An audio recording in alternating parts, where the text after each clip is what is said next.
High up on a rugged mountain, where the air was thin and the world seemed to stretch endlessly below, a wise sage lived in solitude with his young disciple. Their days unfolded in quiet rhythm, shaped by the simplicity of their surroundings.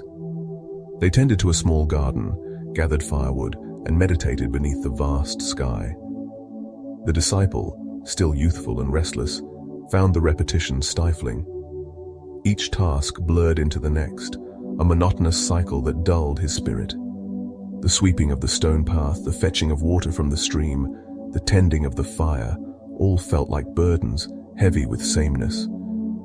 His heart grew heavy, and his enthusiasm waned. He longed for something more, something to ignite his days with meaning. One evening, as the sun dipped below the horizon, casting a golden glow over the mountain, the disciple approached the sage. His eyes carried a quiet plea, a yearning for answers. He wondered aloud how one could find joy in a life so repetitive, in tasks that seemed to lead nowhere. The sage, his face weathered yet serene, listened in silence. He did not respond immediately, but instead gazed at the fading light, as if the answer lay somewhere in the twilight. After a moment, he promised to share his wisdom the following day, when they would descend the mountain together. The disciple, though curious, accepted the delay, his heart stirring with anticipation. At dawn, they set out, their footsteps steady on the winding path that led to the valley below. The mountain air gave way to the warmth of the lowlands, and soon they reached a village nestled in a cradle of green fields. The hum of life greeted them. Children running through dusty lanes, the clatter of tools, the murmur of daily work. As they walked, they came upon a group of men laboring under the sun, their hands busy with chisels and hammers, shaping blocks of stone. Dust hung in the air, and the rhythmic clink of metal against rock filled the space. The sage paused, observing the scene, and approached the workers, his disciple trailing close behind. The first man they spoke to was hunched over his stone, sweat beading on his brow. His movements were sharp, almost angry, as if each strike of his chisel carried frustration. When asked what he was doing, his response was curt, his voice laced with irritation. He was breaking stones, he said, as if the task was an insult to his existence. The heat was unbearable, the work endless, and he had no patience for questions. He turned back to his labor, his face set in a scowl, as if the stone itself were his adversary. The disciple watched, sensing the man's discontent, a mirror to his own restlessness on the mountain. The second man, working nearby, was different. His movements were steady, mechanical, neither hurried nor slow. When the sage inquired about his work, his answer was flat, detached. He was shaping stones to earn a living, he said, nothing more. The task was a means to an end, a way to put food on the table. There was no trace of joy or resentment in his voice, only a quiet resignation. He worked because he had to, his hands moving with practiced efficiency, but without passion.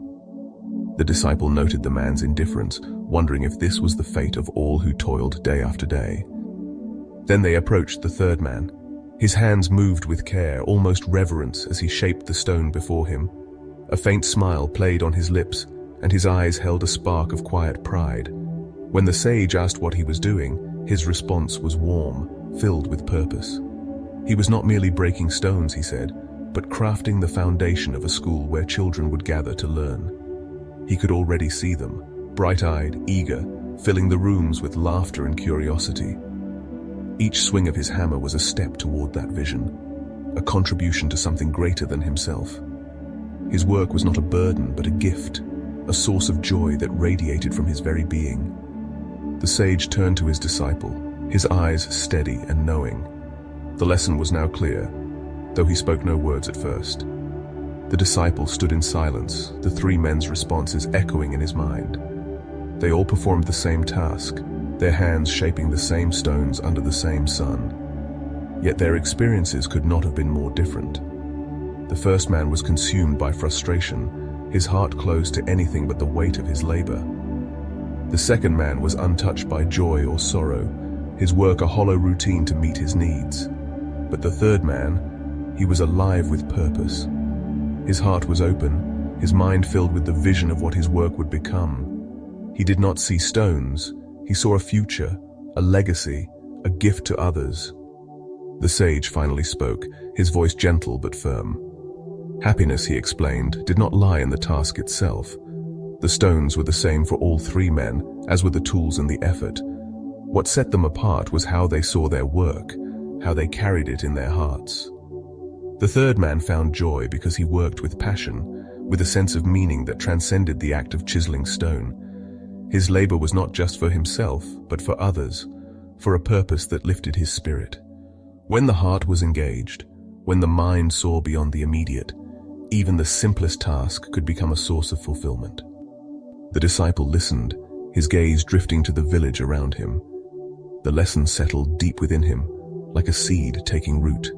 He thought of the mountain, of the garden he tended, the firewood he gathered, the path he swept.